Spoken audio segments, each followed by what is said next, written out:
अब हम व्यक्तिगत प्रयोज्य आय के बारे में बात करते हैं, जिसको कि हम पर्सनल डिस्पोजेबल इनकम के रूप अर्थात पीडीआई के रूप में जानते हैं। तो जो पर्सनल डिस्पोजेबल इनकम या व्यक्तिगत प्रयोज्य आय होती है वह वैयक्तिक इनकम का ही वह हिस्सा होती है जो कि प्रत्यक्ष करों को चुकाने के बाद लोगों के पास शेष रह जाती है। अर्थात व्यक्तिगत प्रत्यक्ष करों को चुकाने के उपरांत व्यक्तिगत आय का जो भाग शेष रहता है उसे ही व्यक्तिगत प्रयोज्य आय या व्यय योग्य आय कहते हैं। अर्थात यह ऐसी आय होती है जो लोगों के पास वास्तविक रूप में अब व्यय करने के लिए उपलब्ध होती है, क्योंकि वैयक्तिक आय के अंतर्गत हमने देखा कि उसमें बहुत सी आय सरकार के द्वारा ले ली जाती है। तो उसके बाद जो वैयक्तिक आय बचती है उस वैयक्तिक आय में से जो प्रत्यक्ष कर अर्थात जो इनकम टैक्सेस वगैरह हैं उनको उनको पे करने के बाद, उनका भुगतान करने के बाद जो राशि बच जाती है तो उसको हम वैयक्तिक प्रयोज्य आय कहते हैं। तो इसको प्राप्त करने के लिए हम अगर वैयक्तिक आय से प्रत्यक्ष कर को घटा दें तो हमको व्यक्तिगत प्रयोज्य आय प्राप्त हो जाती है। और इसको और अगर हम सरल रूप से देखें तो यह जो क्योंकि आय होती है वो लोगों के पास खर्च करने के लिए वास्तविक रूप में उपलब्ध होती है, तो इसको हम कंजम्पशन और सेविंग के रूप में भी डिवाइड कर सकते हैं। इस प्रकार से जो वैयक्तिक प्रयोज्य आय होती है वह उपभोग और बचत के योग के बराबर होती है।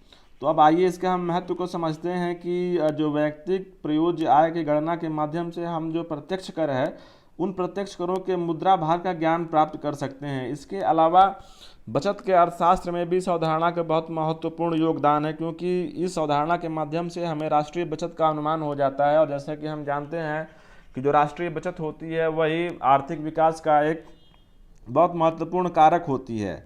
तो विकास की दृष्टि से भी यह अवधारणा बहुत इम्पॉर्टेंट है। और तीसरा, यह कल्याण के जो अर्थशास्त्र है उसके लिए भी बहुत महत्वपूर्ण अवधारणा है, क्योंकि इसके माध्यम से हमें उपभोग का ज्ञान होता है।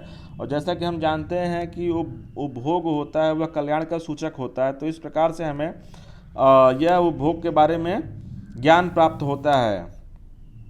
तो आइए हम अब देखते हैं कि जो व्यय योग्य आय है और वैयक्तिक आय में अंतर क्या होता है। तो जो वैयक्तिक आय होती है, जैसा कि हम पहले ही बता चुके हैं कि वैयक्तिक आय वास्तविक रूप से जो लोगों को आय प्राप्त होती है उसको कहते हैं, जबकि व्यय योग्य आय होती है कि व्यक्तिगत आय का वह हिस्सा जो प्रत्यक्ष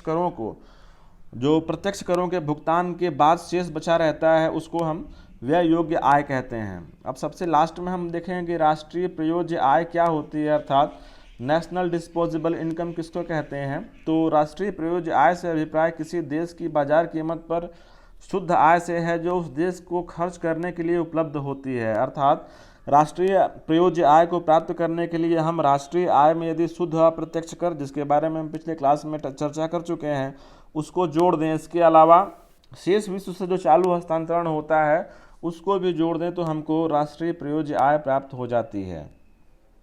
तो आज के क्लास में बस इतना ही। अगले क्लास में आप लोगों के बीच एक नए टॉपिक के साथ मौजूद होंगे। तब तक के लिए धन्यवाद।